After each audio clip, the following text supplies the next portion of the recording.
Welcome to the SIWIKE podcast, the only podcast that shares the stuff you didn't know you needed to know about jobs, careers, and life.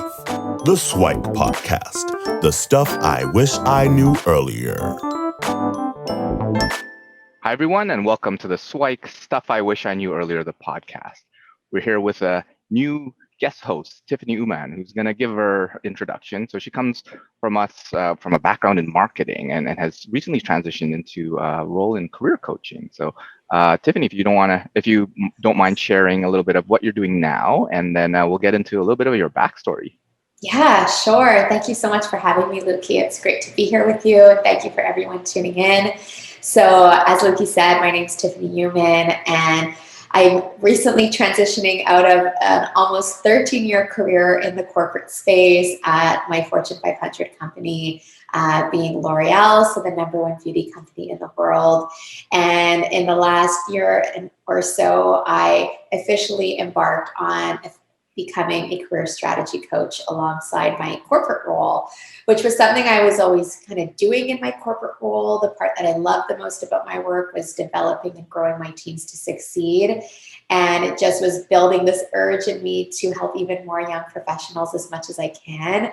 And so that's really my core focus now, is doubling down on my career strategy coaching, both from one-to-one programs, group coaching programs, on-demand support, really whatever you need to be as best guided from someone who's been in your shoes, who's kind of walked that walk, talked that talk, and can really relate to what you're going through and share learnings that I almost wish I had when I started out, to help you be best positioned for everything you want to achieve in your career. So that's a little bit where I'm at right now.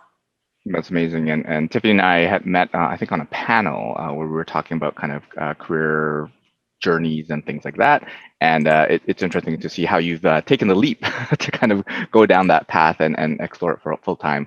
But I'd love to take a step back and kind of learn about Tiffany growing up. So as a kid, what was she like? Was she always interested in marketing? Was she always kind of happy, bubbly, and smiling? Or was there like a different origin story for her?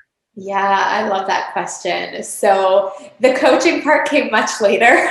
I wish I could say I knew from, age 4, I wanted to do that, but no, I'd say generally from personality standpoint, a lot of the traits I carry with me to this day started from a very young age. So if you know me, or if you're getting to know me, you'll easily and quickly learn that I'm generally a very happy, optimistic person. That's something that's kind of been built in me from a young age, to bring that optimistic attitude, positivity, that glass half full, I should say, type of mindset. And I'd say I got that a lot from my parents, especially my mom, who was generally very, very happy and cheerful and bubbly, and that kind of implicated me as a person growing up. Some other traits, I'd say I was generally pretty easygoing, very organized compared to the siblings in my family. I have 2 older sisters, and they never really knew where I came from. They always thought I was adopted because I was very organized and neat, and just had a bit of a different rigor than they had. So it seemed like we were quite different, but also very similar in many ways as well. Even something as silly, Luki, as the fact that growing up, I loved fruit. When all of my friends would love junk food and chips and this and that, and I would always be the one at a party or at a friend's house asking for the grapes or a strawberry or something like that. So just always kind of a little bit different, I would say. But I just genuinely really cared for relationships from a young age. I really valued the friendships that I had, my family relationships as well. And something that, might be surprising with kind of where I ended up in my career, looking back to where I started at a young age, school was actually really tough for me, even back in the elementary school days, partially because I was the youngest in my grade. So I'm born in September and just missed that cutoff to get into the next grade, where I would have been the oldest. So that kind of year behind really took a toll on me in those earlier years, where I needed a lot of extra help, a lot of extra tutoring, honestly, until about early high school. It was only about into grade 8 that I finally started kind of shifting gears and things fell into place. And ironically enough, academics became a real strong suit for me. And it's particularly even math, which was something that I had a lot of trouble with early on. And that's just really inspiring for me looking back, and for anyone who's tuning in, that what might seem as like something holding you back at one point, or something that's really marked you in a certain stage in your career or life, isn't something that you have to carry with you forever. There's always ways to push past and redefine the outcomes that you want for yourself. And that's a really important learning, I would say, that I took from that childhood experience. That's amazing. I don't know if how much of our audience is kind of in the K-8 time frame, but maybe we'll get to that point. But it's good to know that things can change and things can improve and all of that. But I'd love if you kind of delved a little bit deeper into kind of growing up in that kind of different household. So it's a positive household, easygoing and stuff like that. But you mentioned how your sisters were a little bit different in terms of organized that they weren't. Was that ever kind of an issue, or is it a challenge, or is that just something, oh, I mean, that's okay? Because it sounds like that those differences were something that kind of helped you thrive. So was that like liking fruit and not wanting the chips or popcorn or whatever it is, that might have set you apart? So can you talk a little bit about your experiences in terms of that? Yeah, I love that point. And I think at the outset, in the earlier stages, it was something that created a lot of disconnection. I'm 6 years younger than my oldest sister and 4 years younger than my middle sister. And I always wanted to be so close to them. They were very close because they were just about a year and a half apart.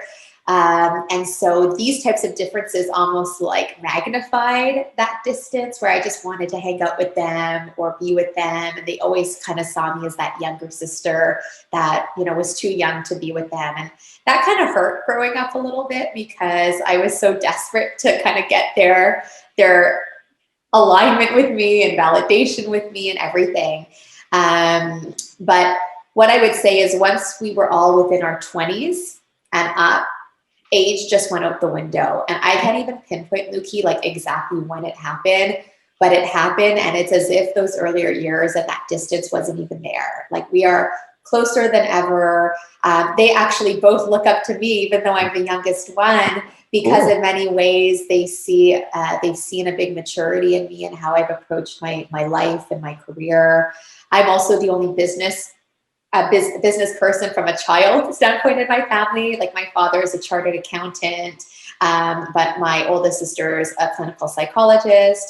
My middle sister started in culinary world and is now in advertising and copywriting. So from a business standpoint, I'm kind of the lone wolf, if you will. But I think that's helped me a lot to bring a different perspective to them. And part of my own personality traits being very empathic, being a really good listener and just wanting to help, which is a lot of the inspiration as to why I got into my career strategy coaching, is to genuinely help people. Those are the things they really appreciate in me, and what's helped us bond a lot more, I'd say, into our 20s and now into the 30s and 40s for them as well. That's amazing. So it seems like that you were able to take those differences and kind of build on them, turn it into strengths, and now tables have turned a little bit where they're all looking up to you and being successful in your career. That they're hoping to model or just learn from that.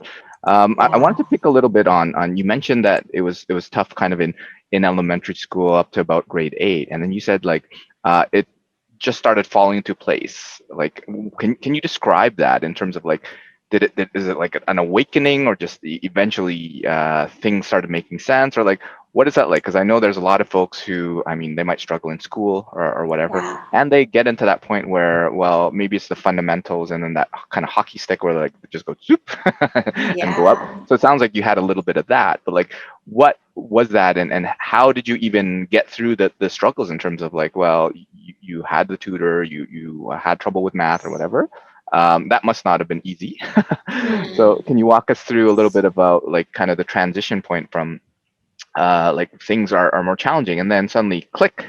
Sounds like something happened, or was it something different, or is it different? No, it was similar to what you're sharing, Luki. So I would say the confidence piece was probably the biggest impact that I had from that realization. And I think in part was one of the teachers that I had at that time when that transition happened was just brought a different perspective. And for whatever reason, I was able to understand it so much better than previous teaching experiences that I've been in. I was also very grateful because my mom had been such a great support to me in those years and really took the time. She had always worked, but worked majorly part-time. So that gave her some freedom to be able to support me and help me, especially because my sisters were older, so they didn't need as much of that like dedicated schooling support as I did. So I'm really grateful for that looking back. But I'd say it was a combination of my teachers at that moment and one particular teacher that really helped from the math standpoint. And because that was the subject that was really impacting my confidence, I think once I was able to break through that and just see how things were coming together better, it helped implicate the confidence I had overall in the other areas of schooling.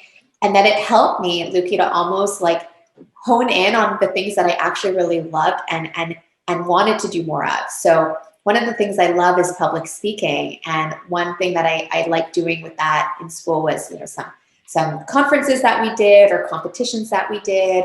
I got involved in theater. I loved, taking part in our school plays. And that was just a great way to kind of really lean into things that I truly enjoyed, but for a long time was not really letting myself do to the full degree that I wanted because I was kind of getting into my own head.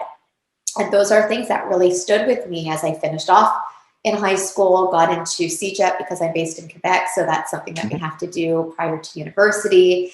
And then, graduating like top of my class in CEGEP. And then similar as I got into McGill, an excellent university with a lot of very impressive people surrounding you. I really held my own and was able to continue to flourish in that way and graduate summa cum laude from my class and get into the corporate space and land my dream role at my dream company right out of school. So I think it's all those micro moments that kind of layered on one to the other. But the common theme I would say, Luki, was the confidence piece and really believing in myself and not holding yourself too closely to things that were once an area of development and knowing that can easily turn into an area of strength if you're just conscious about it. Yeah, I think that's amazing. And that's a lesson that a lot of people need to learn in terms of adopting what's called a growth mindset in terms of knowing that you can do it. So a lot of that lack of confidence comes from the fact that, I don't believe I can do it. Right. And once you start down that path, it's a slippery slope. It becomes challenging. But that teacher who's able to find a different approach where there's not one right way to do it, there's a couple of different ways. So sometimes you learn differently or just the way they did it, or you miss the fundamental piece that without that building block, the rest of it doesn't kind of fit in. So keep at it, find different people, do different things. And from there, then you can kind of rocket ship just like Tiffany and go top of class versus someone who is struggling. So that's amazing. Can you talk us through a little bit of your journey to marketing, right? So the standard ones are kind of the community helpers, the doctors and nurses and stuff, and accountants and lawyers and stuff like that. But marketing is still getting in there in terms of like high school and university. But when did you first learn about marketing and that you wanted to get into it? Was it earlier on or later on or? Yeah, so to be very transparent, I would say as of high school, I really had no idea. Okay. I had an idea of things I really liked at that point, which I alluded to a bit already, but things like, creativity, public speaking, being challenged and like stimulated to learn and something that would be fun and dynamic. Like those were the traits that I found myself enjoying in a high school environment that I knew would be things I'd probably want in my eventual career. But it wasn't only until CEGEP, where again, the prior years just before university, where I started getting exposed to different business courses because I went into business there. And marketing was the thing that caught my eye the most because it had I'd say the majority of overlap with things I genuinely liked as a person in kind of a more business context. Right. And so that's kind of where the fuel of that started. I would say going into university, I think my dad was really hopeful that I would take the accounting route. And I looked up to him so much growing up. And I didn't really know a ton about accounting at that point, but I still took accounting courses in my first year of university and very quickly realized it was not for me. like as much as I enjoyed math, that kind of dynamic just was, I found very boring, to be honest. It didn't hook me. It didn't inspire me the way I kind of wanted it to. And so I remember Luki coming home one day, telling my dad, I was still living at home at the time. And I told my dad, I'm like, look, I completely respect what you do. Like, we need accountants in the world, but it's just not for me. And it was a little bit of a blow, I think, but he bounced back. He said, no, it's fine. I understand. And he was still a big help for me as I was going through those accounting courses. But it was in that first year of university where I was able to take more marketing courses and realize that this is something that I really enjoyed and I could see myself developing a career out of, or at least the starting of my career. Looking back, I developed an entire career out of that one function, but at the time, I felt like this could be a good starting point for me. And kind of funny enough, quickly, Luki, when I was starting on the marketing front in university, in the back of my mind, I was convinced that I wanted to get into advertising. Okay. I don't know what it was, but I was like, advertising, that's it for me. And I actually waited until my last year of university to take an advertising class. And from that one class alone, I realized that is not for me. Like, I'm a creative person, but that type of creative didn't excite me as much as kind of being more on the strategy side of it, on the kind of client side of it.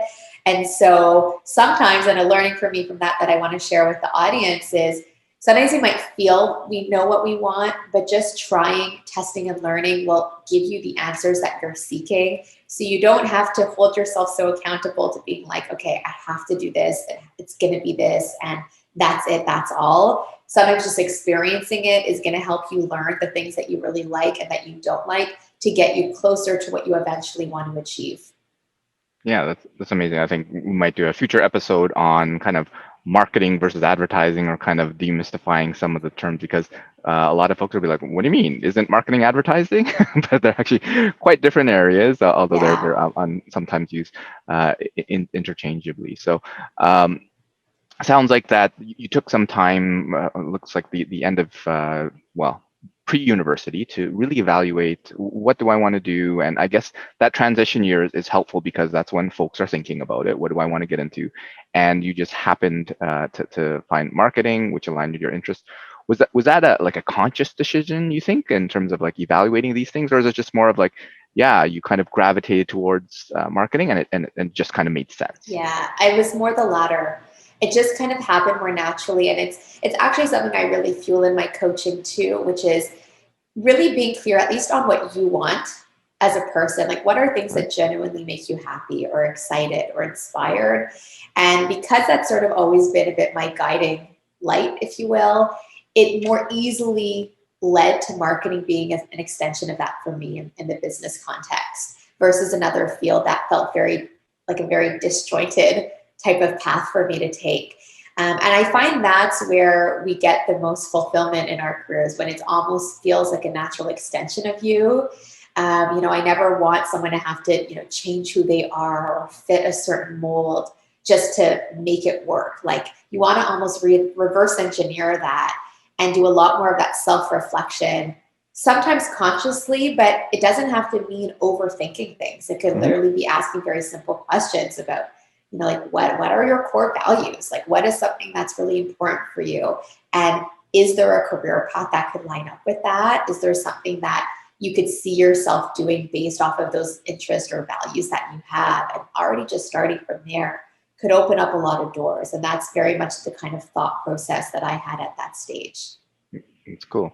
So now that you've kind of have an understanding of what you want to get into, then and have gone through the university process and kind of honed your skills and things like that, can you describe like your process of landing that dream job? So did you already know as like L'Oreal, or how did you find out about that as a company? And did you do like internships or volunteering or stuff like that helped you become an ideal candidate? Networking is often a common theme. What was that journey like to land that dream job after graduation?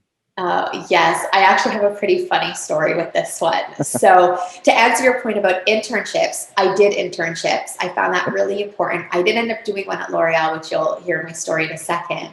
But I did do internships, and I actually decided to stay in university an extra half year so that I can actually fulfill those internships that I wanted to be able to get that experience under my belt with. So one internship I did was purely a marketing internship, and another was more of a general management type of internship. So it was a really good balance of different fields I was exposed to that I found really helped me once I was looking for that ultimate full-time role outside of university. But the funny story is that my year prior to graduating, I had signed up through our career center to do a mock interview because I knew I was going to start getting into the interview process and whatnot. And at the time, you could sign up to do it with a certain company name of your choice. And I saw L'Oreal on the list. And that was always a company that really interested me because I used the products, I genuinely enjoyed beauty. And again, going back to things that I found interesting, for me, that just felt like a really logical field, especially because one of the internships I did was in plane engines. And I quickly realized that when you're not really working on a product category that like motivates you, it's not the opportunity where you could like give it your all. Like I did very well in that internship, but I just couldn't see it being a long-term thing or even a midterm thing. And that's what kind of helped me decide on finding a type of business or company that would be more in line with what I truly enjoy. But the funny part here is that when I signed up for this mock interview, I didn't think it was with people from the actual company. I thought our career center was just putting company names so that when you're doing the mock interview, you would have a point of reference on how to position your answers. But it was very quickly, Luki, in that interview where based off the questions they were asking me, I could easily tell that they were from the company. And it's not that I wasn't, putting my best foot forward. I just realized like, okay, no, this is actually like a kind of a real mock interview. And so that interview passed. And sure enough, like a couple weeks later, the interviewer of that mock interview gave me a call and was very impressed with how that interview had gone and asked if I was open to doing an internship at L'Oreal that summer. And that would have been like a dream for anyone. It was definitely the thing I was hoping to hear.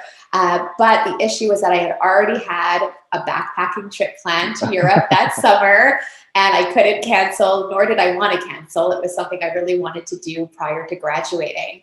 And so I was honest with them. I said, this would be a dream come true for me. That said, would there be an opportunity for a fall internship instead? And at the time, they were only doing summer internships. So we kind of left it on that note of let's keep in touch and go from there. And then sure enough, that fall, I ended up going to our career fair at McGill. And I ended up going to the L'Oreal booth. I had my resume in hand and I started talking to this woman there. And she ended up being the interviewer of the mock interview. And she looked very different. So I didn't really recognize her quickly at first, but she remembered me. And then we started talking. And from there, she's like immediately took my resume and she's like, I want to get you in line for another series of interviews. And it was really through her and this kind of fate of, being at the right place at the right time, having her at that booth in that moment that I was there. She really helped me get that resume in the door and go through the interview process to land the job that I started that May. And that's really coming back to the importance of relationship building and putting your best foot forward and taking every moment seriously so that you never know what can happen. And that's a mindset I've really taken with myself in my career, whether, putting yourself forward in a very professional way, having strong communication skills and building up that network early on, because you never know how it could come back full circle to really help you in what you want. Yeah, definitely echo a lot of those sentiments. So what the story is, at least I'm taking out of it, is make sure that you take advantage of all the opportunities that your career center, student clubs, or whatever is happening on campus, because they'll often get employers there, and sometimes it's just in name, but sometimes it's actual people who work there, and sometimes they're decision makers, right? So you make a good impression, whether it be a mock interview or even running an event, and they had a great experience there. People remember, people notice, and then it goes back to the staying connected part, because yes, you meet them one time at a networking event or whatever, but it's those people who follow up in 4 months, 6 months, 8 months, 12 months, 18 months, and say, how's everything? And then you can develop those relationships, and who knows what sort of opportunities are out there. So that sounds amazing. And so you land that dream career, and then walk us through a little bit of the career path, because you spent a while at L'Oreal as you Yeah. kind of climbed up the corporate ladder. So walk us through a little bit about that experience. Yeah, so honestly, it's been an amazing journey at L'Oreal. And to be honest, choosing to leave to kind of take time also for my family and some personal priorities that we've made more on the personal front, but also allowing it to give me the opportunity to further pursue my career strategy coaching full time. That was a really big decision. It's probably one of the most marked decisions in my career up to now. But going back to those early years, I had a really fruitful career at L'Oreal, and I'm super thankful for that. I achieved 7 promotions in under 10 years. I was able to really implicate myself in the change of the organization. I'd say in the last few years of my career there, I was named an internal transformation change agent. It was called something else internally, but that's essentially what it was for the viewers tuning in. And it really helped me to implicate myself on a company-wide, a subsidiary-wide standpoint, as opposed to just the immediate teams that I was managing, to drive behavioral change that we wanted in our employees, and especially to inspire the younger generation of talent coming into the company, where we realized as an organization there were certain things that we needed to adjust to continue being a very, very desirable organization and really listen to the needs of our employees. And I'd say my CEO has been such an inspiration in that, because he really, walked the walk and talked the talk. He was very in tune with our employees' needs and took a lot of pride in that, and inspiration in choosing these internal transformation change agents to help him guide that journey. So that was really an amazing thing above and beyond my marketing roles that I've been very fortunate to have been exposed to that as well. But I pretty much started from the bottom, Luki. I started as a marketing trainee, moving into a marketing assistant, to product manager, senior product manager, group manager, all the way up to marketing director and senior marketing director. And I was able to be exposed to different product categories, from skincare, makeup, hair care, styling, body care, men, and all of that. So it's been really wonderful. And each experience along the way has taught me so many things about myself, but also in terms of the business person that I wanted to be and aspire to be. And it's a big inspiration as to why I started my career strategy coaching, because there's a lot of things that school doesn't necessarily prepare you for to be set up for the most success. Sure, it'll prepare you for the hard skills, a lot of the technical skills, but there's so many skills that it's just not really focusing on, and it's no detriment to schooling. It's just those kinds of harsh realities that when you're in that corporate space, it can be a real struggle, especially in those earlier years. And it's the stuff I wish I knew earlier, which is what I'm now really focusing on through my coaching and even my free content that I put out on my Instagram page or LinkedIn or TikTok accounts or whatever it is, to just help people navigate those situations a little bit more effectively and in a way that doesn't work against them or slow down their progress. Yeah, I think that makes sense in terms of all of that information. So I think that journey is great. 7 promotions in 10 years is obviously nothing trivial in regards to that, and having all that exposure and breadth, both on the marketing side and also as on the transformation side, I think is amazing. And I think one reason why you and I connected is on that alignment of, well, school is great for certain things, but it's missing other parts. And to your point, no detriment to school, because a lot of folks think, well, isn't school supposed to teach you this? And then school's saying, well, isn't that what your family and parents are supposed to be doing? So people are pointing fingers at each other and like, who's responsible for it? And at the end of the day, you are, right? Yeah. Wherever it comes from, if you don't get it from the family situation, then you need it from school. And if you don't get it from wherever, you need to figure it out. And that's a challenge that folks have to really understand, that it's their own career, it's their own life, that they have to take control of it. They shouldn't be spoon-fed everything and rely on what's given. If you want something different than what's available, then go look for it, because there's more options than you think. It's just sometimes they're a little bit more challenging and harder to find. So that's amazing. So, and that ultimately led to your transition or your current transition to that. So let's walk us through kind of the current steps, or like what was maybe the decision making, well, although that's probably an episode on its own. Sure. Version of that, and then what's kind of up and running right now. Yeah. So I would say, looking back at my corporate career, and again, going back to what I said before about those kind of core values that have been driven me and fueled a lot of my motivation, I realized that there was one thing that I absolutely loved in my corporate work. It was making an impact and leaving a legacy on people. And that was really the fuel that helped me to officially embark on dabbling into the career strategy coaching. And Mhm. the approach that I took into that, Luki, was not so much on, the recruitment front or job search front. I see a lot of that in the career coaching space, which is amazing. Like, to each their own, and that area of expertise is needed. And I can certainly speak to that, and I do for many of my clients. But the part and that gap that I really found through my own experience was just all those things that you're not prepared for. And I help my teams over the years navigate all of that without even really realizing it. And so there was a moment when I was doing that transition to coaching where I was trying to think back. I'm like, what are the things that I really found as pivotal that helped me to get to where I was, to have that fast track success, career growth, and do it in a way that was always putting my well-being first and allowed for that ability to be very impactful without compromising, mental health or anything like that, which is so important these days. I think especially with working from home, where there's generally a blur between personal and work life, it could be a real struggle. And so those were just some of those initial thoughts that I had. And I had gone on a maternity leave at one point, and I was really already thinking about this idea in the back of my mind. But at that time, my husband was starting his own business, and it just felt like it would be too much, too new, too much change at that time. And the security that I had, and the joy that I had in my corporate work at that time, just felt like where I needed to be.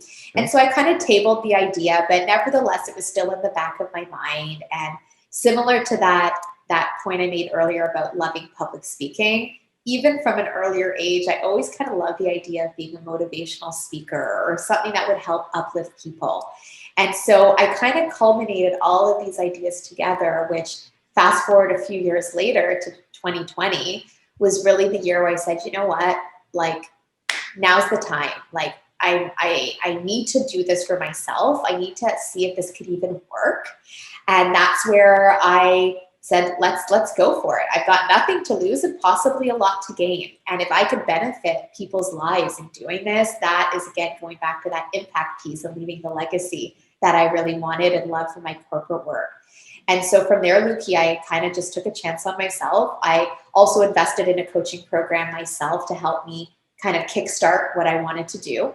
And that program was really helpful in getting more exposure in social media, building up kind of a more coaching brand in addition to my own personal professional brand.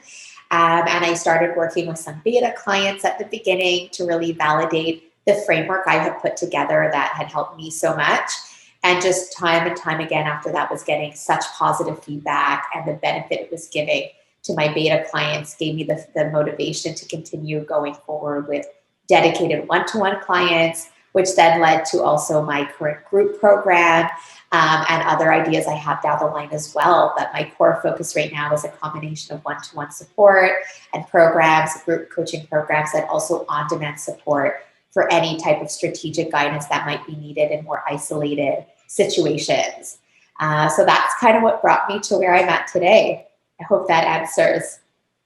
Yeah, that's amazing. So I draw a lot of parallels and echo a lot of the sentiments there, where I was in a similar path, long corporate career. And I think for me, what really drove it home was that, you know what, I really tried to cap the downside, in the sense that if I tried it and it was a colossal failure, I could probably go back and get my old job back, or a similar job, or somewhere else, because I was employable.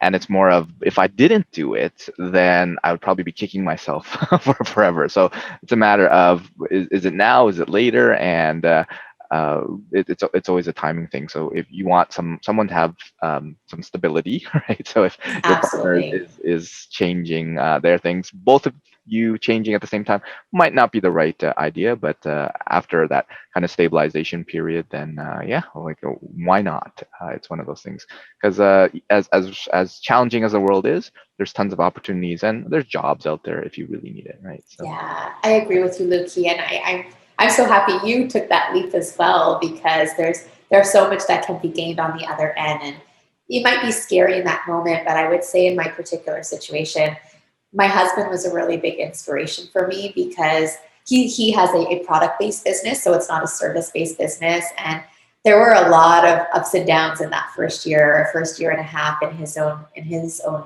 business building journey. And he never gave up.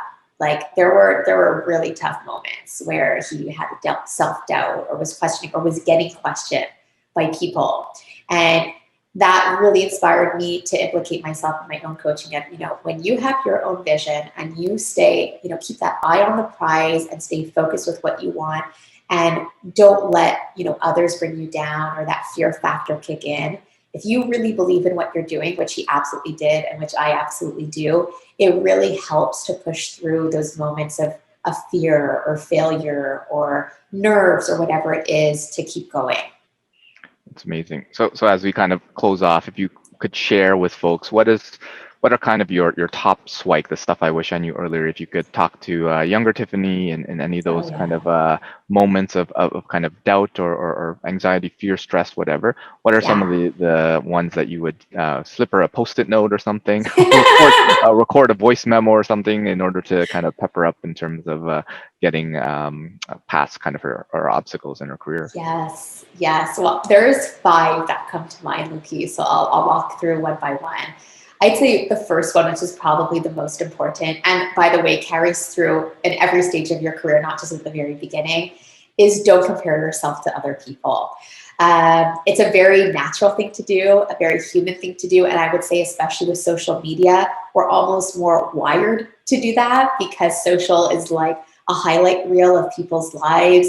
Even a platform like LinkedIn, to a degree, you're constantly seeing people changing roles, and it's like this FOMO, like, what am I not doing, or why is that not happening for me? And I used to do a lot of that at the beginning, where, again, I was in a very competitive, dynamic Fortune 500, a lot of impressive people surrounding me.